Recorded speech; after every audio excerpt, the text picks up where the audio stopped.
India will play this role.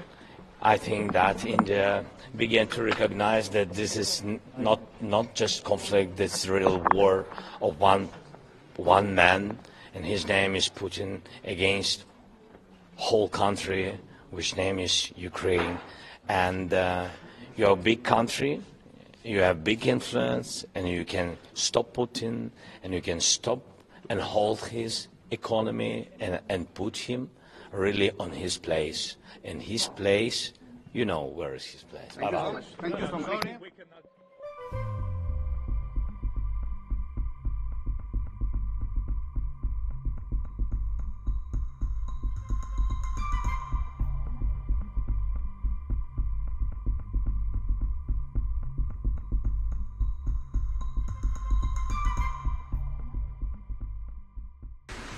कल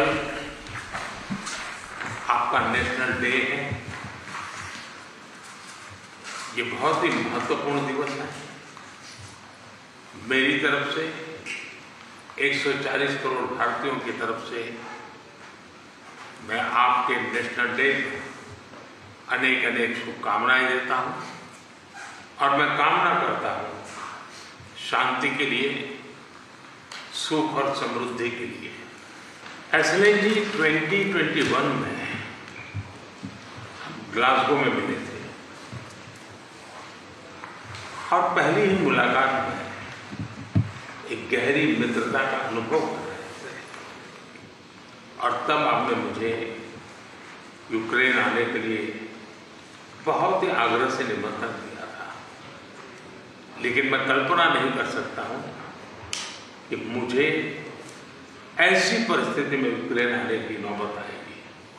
excellency, हमारे द्विपक्षीय संबंधों में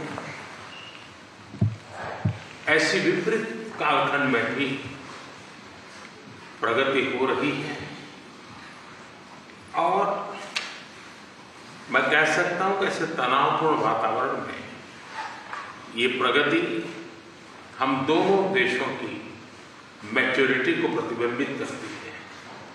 एक्सीलेंसी, मैं आज बड़े आदरपूर्वक मेरी उस भावना को व्यक्त करना चाहता हूं कि जब युद्ध के प्रारंभिक दिन थे, भारत के हजारों बच्चे जो यहाँ शिक्षा के लिए आए थे, पढ़ने के लिए आए थे, वो उस युद्ध के कारण फंसे हुए थे।